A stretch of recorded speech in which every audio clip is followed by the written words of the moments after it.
Hi there, hope you're having a lovely day so far. Well, considering we've been home in isolation for a few weeks now, you may have started running out of fresh ideas to help keep your preschooler engaged.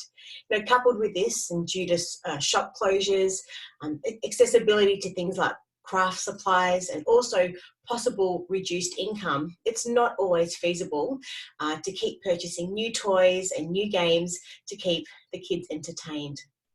There's no doubt that having the kids home has presented a world of challenges as social isolation has taken away much of what is good for our children, that being the educational and the social context of preschool, kindergarten, daycare, holidays, access to entertainment, libraries, outdoor areas, and all this kinds of stuff. So our chat today is not about focusing on the challenges, rather about presenting creative solutions to help provide support. How to look for the positives in these challenging times of restrictions, and also how to find a source of inspiration from creativity as an educational outlet for our preschoolers. And to help provide this, we are very fortunate today to welcome our special guest, Dr. Tessa Grigg. Now, Dr. Tessa Grigg is a research and education manager at GymbaROO and KindyROO.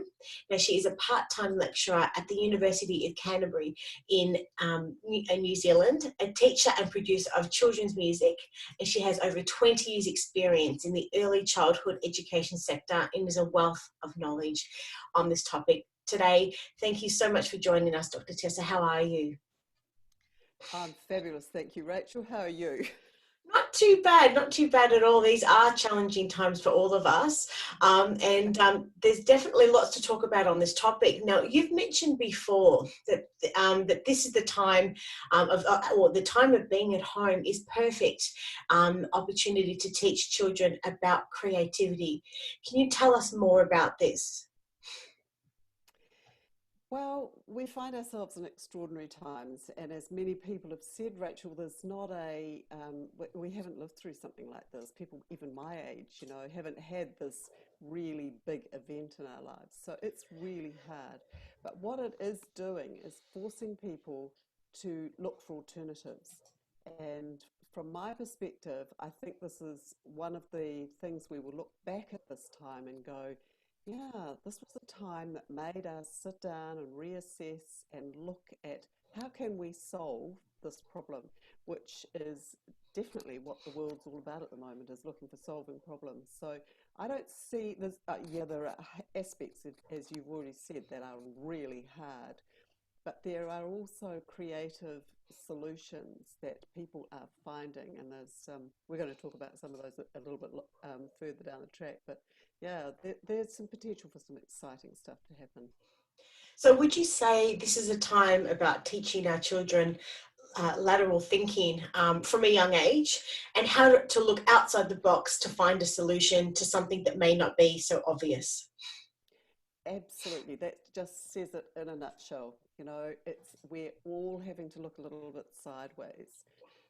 I know in New Zealand they're saying don't go to the shop as much. We're still in what we call lockdown level 4, so they don't want us going to the shop. So I'm doing a lot of what I call fridge cooking, where you open the fridge and you just have to make something from in it. And I actually heard my other parts of my family, they're taking turns at making meals, and those are the rules. You've got to look with what's in the cupboard and what's in the fridge. So that kind of level of creativity is going right across. Everybody is having to do it, and that's not a bad thing. To look outside the box. You've mentioned creativity is in abundance at the moment, and this is a good thing for children to be part of.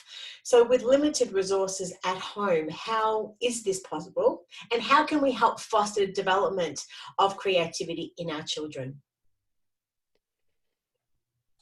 The limited resources that we're all having to deal with, I think probably in many situations, children may adapt to that slightly better than adults. Adults find it quite hard to go, oh, well, I haven't got this, so I won't do it, or I haven't got this, so I can't make it. But children through preschool and in the environments that they've often been used to, they've had Mm-hmm. to do this quite a bit. So they're Mm-hmm. probably slightly better at it than we know or realize. But also, I don't think we should limit them by saying to them, oh, no, we can't do that, we haven't got. So, as adults and grown ups in the lives of young children, we need to be going, well, we haven't got that, but let's see if we can find something else that we have got. You know, so it's that change of mindset. And yeah, there's a lot of art being produced at the moment. There's a lot of scissors and paint and stuff going on. And that's great because, you know, that is where children lay their creative foundations through artistic pursuits. And Yeah. I think that's really good that parents are doing that. But I think it's a much bigger topic than that, than just Mm. art. Mm. Well, I guess one thing a lot of us may be forgetting during the stressful time is that children's imaginations are geared to play and create. And I think it's sometimes us adults that have become quite rigid in our thinking.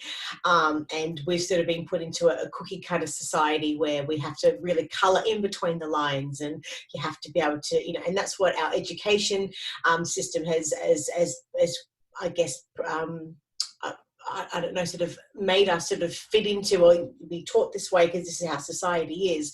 And as an entrepreneur myself, and I've had a creative background in the arts myself, it's something that I have naturally done my whole life. So I think it is, and I see from your perspective the importance of ensuring that children have these skills taught from a very young age, and they continue them right throughout their whole life, because these are the skills that we need in our society to help sort of bring us forward in years to come. And yes, I can see the importance of your key messages today. Now, I would love to know, could you please tell us, how do you personally think that children can learn through play, and in particular creative play? Yeah, creative play is one of those great big topics. It's huge, and the as long as children's brains are engaged and they're fully curious and using their imaginations and visualizing stuff, and I can just imagine that there'll be many parents out there who are sick of having imaginary tea parties and sick of making imaginary shops and all that kind of thing. But that's the kind of stuff that creativity is made out of. And you don't need a lot of expensive equipment to be able to do that at all. In fact, I saw something online that they'd done for a dementia patient, or a woman with dementia who was in their family bubble in New Zealand, and the children had made the shop, and so she came and went shopping, and she thought it was the most marvelous experience. And from the children's perspective, they'd created the shop, they'd spent some time making the money and lining up all the things that she liked to buy, and there was all that really good exchange that was going on. I just thought that was wonderfully creative. So it helps the elderly woman with dementia, but man, is it helping those children to look at, well, this is what we did for our gran when things weren't so good and it was easy, and this is how we fixed one of her issues. So, there's a big lesson associated with that. Mm. But there's got, parents, I think they're on the internet, you can see quite a lot of video clips on Facebook and things where people are filming themselves doing things to create. And I think there's lots of inspiration. I don't think parents need to worry that there's not inspiration, but there's nothing trivial about any of that. I think that's one of the really important things, is that all this time they're spending creating, you're not wasting time. At all, yeah. And as mentioned before, I guess with limited access to new supplies, this may be a stressful time for parents trying to keep their kids engaged and entertained. But I understand when playing and creating that we really only need to provide a few essential core ingredients to begin with to provide an open-ended play experience. So can you please explain to us what an open-ended play experience is and how parents can provide them with the current restrictions that we're facing? I think a lot of that, Rachel, is you've kind of prefaced it nicely. It's about not thinking that the stuff you've got has only got a use that it's designed for. And that open-ended play is about being able to say, well, I've got dice from a game, this other game, and I've got counters from this game, so then I can make up my own game because I've got the ingredients. Rather than sometimes people will look at that and go, well, no, you can't use those. They belong to the snakes and ladders, and you can't use those. So we're being forced at the moment to look outside the box and literally say, well, I'd like to do this. How can I do that? So I think that for open-ended play to work, it's about having a lot of things that are not just tied to being one thing. This is where I have a little bit of an issue with the plastic play, the little kitchens and things that they have. I know children quite like playing with them, but isn't it great when a child creates their own little kitchen? So they get a tub from somewhere and they get a little piece of wood from somewhere else, or they use a table that's already there and they create their own kitchen. So that's about this open-ended play, and so the table is that they're using is the kitchen top one day, and tomorrow it's the shopkeeper's counter, and the next day it's the beauty salon place to put all your stuff to be able to do whatever you're going to do, so that they can create. The next day it might be the racing track for cars. It's not limiting children to being inside a box. And I think that's important. I've got a question for you. When parents through our upbringing have not been taught these skills and or the ability to be able to think laterally, to be able to see the world, and how can parents, if they haven't been taught this themselves, in this current market, so I've got a frog in my throat, I'm so sorry about that. How can parents then provide this experience for children? Because this is something that a lot of parents may find quite difficult and challenging at the moment. And I really do believe that during difficult times, like it's not just us adults. Everybody's growing through this experience at the moment that we're living through with this pandemic. So hang on just for a moment. So the question is, how can parents provide these opportunities for their children if they don't necessarily have the skills or the know-how themselves? Well, I'm actually just writing a chapter about this in a book that is of course you are. Yeah, it's going to be published next year, so I guess that's what I'm hot about.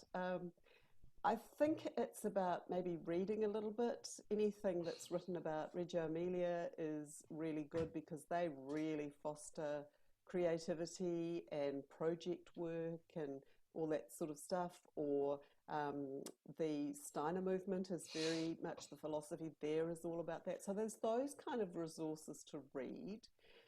And just to clarify, for any parent listening, what you've just mentioned are techniques and that early childhood educators are taught to be able to educate their children in. So we have lots of different types. We have Montessori, we have the ones you just mentioned.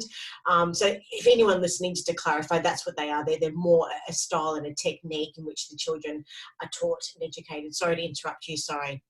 It's all right. No, but there's plenty written on the internet about them, and there are pictures showing the kind of stuff that they do and what makes it. So it's easy information to find. Mm-hmm. And I think it's about going back and thinking, well, what would my grandmother do here? Or, I know I've said this to you before, Rachel, it's going back in time and going, how would our grandparents or our great-grandparents, depending on how young you are, how would they have dealt with this particular issue that I'm trying to deal with now? Now, we have all this modern tech, and see, that's the problem. You talked about cookie cutter society. We've also come from a template art place as well. A lot of young children, they get presented with a picture of a duck, and they've got to put fluff on the duck or color it in and stuff. Yeah. That is such outdated thinking now. That is just not the way to create creative thinkers. And colouring in books, I know they've had a resurgence as well, but they also stifle creativity for children, because it's like, well, I can't draw that well, so then I won't draw, you know. So I think it's a hard one. I understand that, but I think if you have a look around, the article that I've talked about in the article that I've written has got an article referenced, and that's quite interesting in there as well, if anyone's interested in reading that. So yeah, it's about finding out information, going and having a look. Look, when given the opportunity, it really is incredible and beautiful what children's imaginations can and do create. So, I mean, what can parents be providing their children with at home to help foster their children's creativity? So cardboard boxes are good, and I think the supermarkets are still providing those, some of them.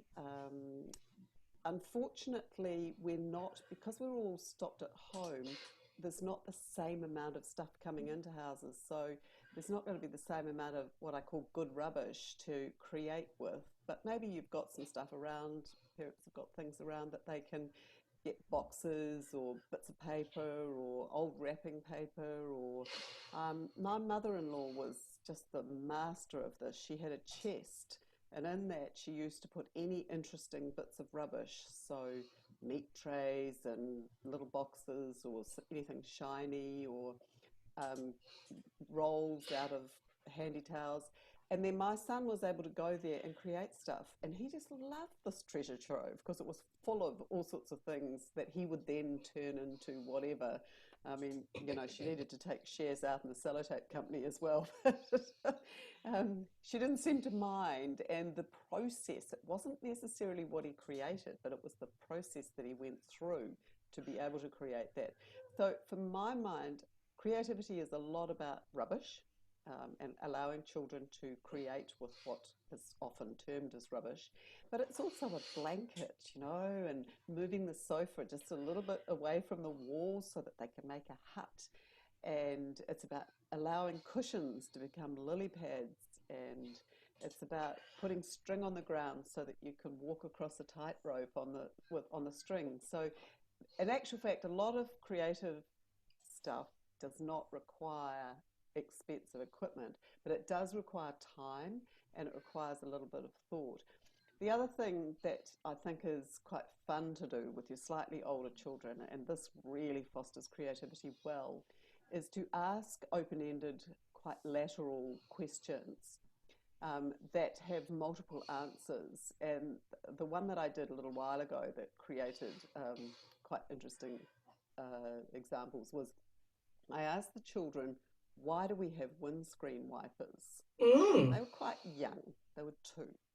So that's quite young. They were between 2 and 3, and everybody sat there just looking at me.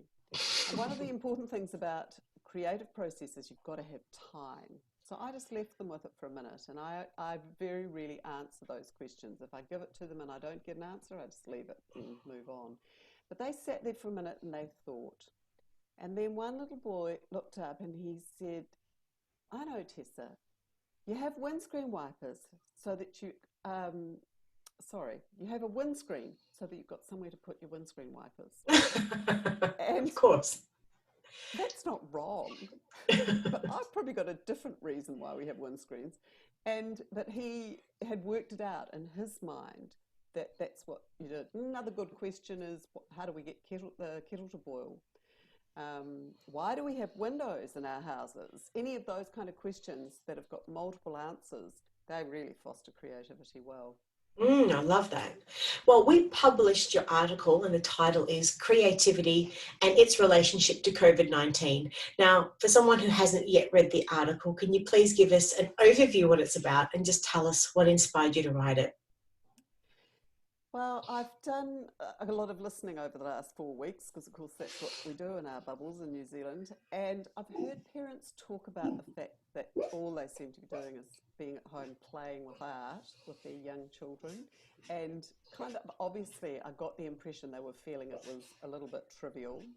And that got me thinking, well, maybe people don't understand the power of creativity and how it is actually not just art. Yes. And then the other thing that I thought was that people are definitely, a message I'd been getting through, they were definitely under the impression that their children's development was being majorly stifled by this time at home. And I thought a little bit about that, and I thought, actually, it's not. We have this really good opportunity Opportunity. to move. And so I thought that was what inspired me to write it. So tell us, what is the relationship between creativity and COVID-19, or the COVID-19 era that we're currently living in? Yeah. So, as I've already said, it's like we are being forced to find solutions that we Mm. would never have. I mean, I don't know about you, Rachel, but I know more about Zoom than I ever planned on knowing about a month ago. And so it's little things, and the same thing's happening for children. I've seen some gorgeous things that some of my children that I teach have created, and at GymbaROO we've got unbelievable creativity going in classes where, you know, it's an online class, but parents are finding ways to, so, you know, we don't use a beanbag anymore because not everybody's got a beanbag at home, but they roll up a pair of socks, and depending on how big they want their beanbag to be, depends on the size of the socks. So that kind of thing for me is really forcing the hand of people to look for creative ways. And there are businesses and companies doing it everywhere as well. But particularly in the preschool market, I think we're having to be quite creative because children are sensory motor learners and they want to touch everything. And so we're having to look for different ways to be able to allow them to do that safely. Mm. And what do you see are the challenges for parents at this time of social distancing and young children in general? Well, I'm not exactly sure what's happening in Australia. Are your dogs allowed to talk to each other? Our dogs, yes, they do. I've got two on the ground just here. So, Right. Well, in New Zealand, the dogs are not allowed to talk to each other. So when you go to the park, you've oh, got to keep other your dogs. dog. Sorry. Yes, Yeah, yes. yeah. They are. Well, in New Zealand, they're not. So you've got to keep your dog away from all the other dogs, and you've got to keep your dog away from all the children. And so my dog's really confused and wonders what on earth he's doing wrong and Oh. why nobody likes him at the moment. But the same thing's happening for children. I see parents, you know, if you walk past them, they almost won't even let you say hello, even if you're from a 2 meter perspective. So we're building this um, fear of other people and this need to keep this distance, which a child just simply doesn't understand because they're all about touching things and um, they're sensory motor learners, as I've just said, so they want to move and they want to touch things, they want to taste things, they put things in their mouths. So this is really hard for parents, and I think the early Mm. childhood, the social distancing is hardest on people. Like it's easier because you've got better control of them, but it's really hard because they don't understand what's going on. At the moment, yeah. And your article talks about creativity and it implies that it is not just about the arts. So, in your definition, what is the definition of creativity? Well, in the article, as I've said, I referenced a woman called Nicole Leggett, and she's written a really nice article, which you should be able to get on Google Scholar. I think it's reasonably freely available, and it's not too long. And she really clearly defines creativity as it relates to our modern education system. So Mm-hmm. she talks about abilities. So at GymbaROO, we're really good at teaching abilities, so getting children so they've got a range of skills. She talks about processes and she talks about a product. Mm-hmm. And in actual fact, in education of old, we thought the product was the most important thing. We thought that what you produced, so if your picture looked good, that was nice. If your story was nicely written, that was good too. But what we've learned is that that's only half of the thing. The process of producing the product is really, really important. And so creativity gets defined as creating something novel and useful. You know, in the business world, that might be a new app or it might be a new way of doing something.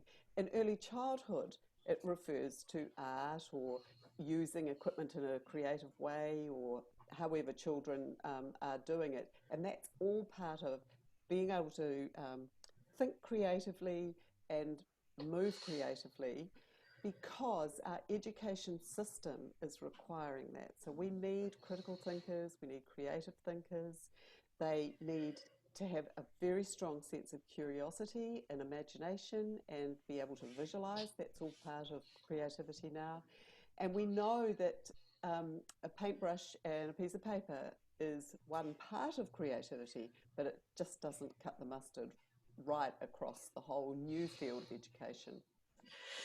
You've mentioned a couple of times in the chat today about the process as being so important in during creativity. Can you maybe just expand a little bit more on this? And so with the lens of being able to help parents understand how they can maybe help foster, more better processes for their children during their, creativity at home. Yeah, I think a really good example where the actual product gets completely taken out of the picture is quite young children, so 2 and 3 year olds, absolutely love to paint with a bucket of water and a biggish paintbrush, and they like to paint vents and they like to paint concrete, anywhere where you can see the water really clearly. And so that's a very good example where the process is the most important thing. So it's the dipping the paintbrush in the water and the painting frantically and being able to stand and look and see where you've been immediately. And then half an hour later, depending how hot it is where you are, that's dried and it's gone. And the child doesn't mind about that at all. What they're quite happy about, what they prefer, is the actual process that they went through to create that painting. And so how else could I describe it? The making of the shop is almost as fun as being able to sell the products in your little homemade shop as well. So going and looking for things and finding them and lining them all up and making the money and all that stuff. That process is just as important as actually having some customers and selling to them from a child's perspective. So it's what goes on in the background as much as what's there at the end. So it's not about the outcome, it's equally and just as important about the how that actually gets to the outcome at the end of the day. Yeah. All right. And what else can parents be doing to encourage creativity in their children at this time? Again, I think, as I've said, it's about being adaptable.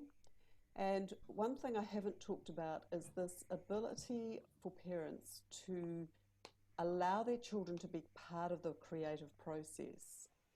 So maybe if it's cooking, for an example, that's just an example with slightly older children, you say to them, well, we haven't got chocolate chips, but what have we got that we could use instead? Or we haven't got raisins to make our biscuits with, but what could we use instead? Let's go and look in the cupboard. So what parents sometimes do is, in their minds, they go, oh, bother, this recipe calls for raisins. I haven't got any raisins. Oh, well, we'll just use apricots. But actually to talk through that process with the child. Yes.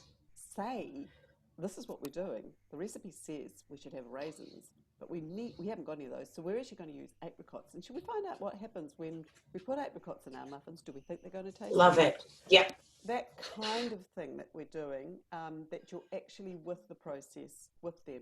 So, as GymbaROO has done on GymbaROO, we haven't got a beanbag probably at home. What have we got that we could use instead? We haven't got rhythm sticks. What have we got we could use instead? So that, as GymbaROO teachers, we've had to be really creative as well. But parents are having to do that all the time. And I think that's really important. One of the things that's happening in New Zealand every night, and I think it's becoming a bit of a cult thing on the news, they have a lockdown sport section because, of course, the poor sports reporters have got absolutely nothing to report on. And so they do this lockdown sports, and we've got New Zealanders sending in home videos of the sports they've been. They're just hilarious. And so they're really creative, what people are doing.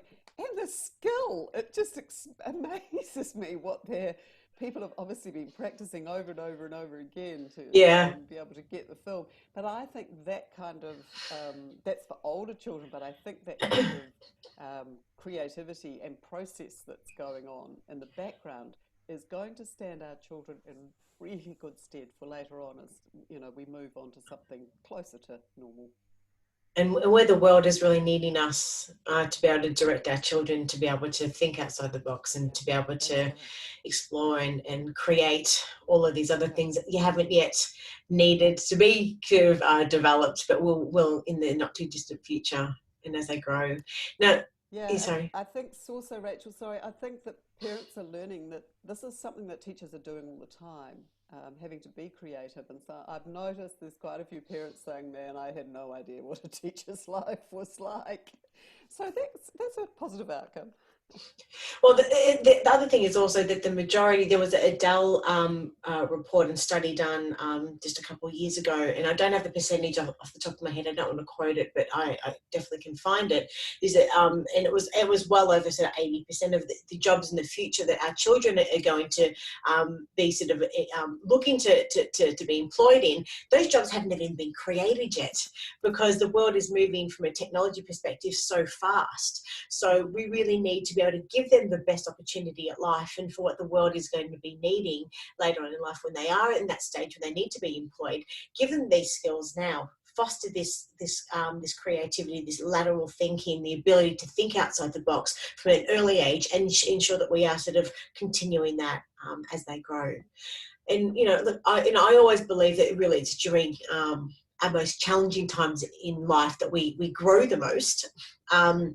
And it's only in this scenario, well, in this current scenario, as adults, we're growing because we're having to find sort of creative options for everything else. But the children are growing also for everything else that we've just mentioned in the chat today. So I'd love to know, how do you see children benefiting from the experience of home isolation, and what valuable lessons and lifelong skills could they be learning and developing through this experience at the moment? I think for a lot of children, this is going to be quite a defining moment in their development. Mm-hmm. Um, and I think we will look back and uh, know that it was hard, and it's definitely very hard for some families, harder for some families than others. But I also think it will be a time when we see that we came together. Mm-hmm. I see things on Facebook, obstacle courses, and you can tell by the obstacle course that a mum did not make that obstacle course. It's a dad obstacle course. Mums would never make them. That's very sexist of me, but they are definitely dad obstacle courses. And there's been this wonderful connecting of fathers. Fathers are having to do, in many families where, the dad goes out to work in those more traditional type families. And then for some women, they're also staying at home much more with their children. And I think there are some children who are going to benefit from that. There's going to be some hard times, though, when we go back to more normal routines where there's more separation. So we're not out of the woods. It's not all just perfect living in your own little bubble at home, but there are definitely some benefits. So as we've talked lots about today, there's all this creative stuff that's really beneficial. There are good relationships being developed and expanded. The number of games that are being played is just phenomenal. I just love it because they, again, are fostering good skills for children rather than just being plonked in front of a screen. It's interesting, isn't it, that they're all starting to be played more, that the screen thing, there are many children who are a little bit over the screens, which is I'm happy about. I think it's good. So I think that it's going to be a time when we definitely will look back and go, yep, these were the good things I gained from this. And This time. Yeah. yeah. Look, you've given us so much insightful information today. If you were to summarize the key points you would want a parent to walk away from listening and watching this today, what would they be? My main point today and the whole writing of my article was to say, look at what's good about what's happening at the moment.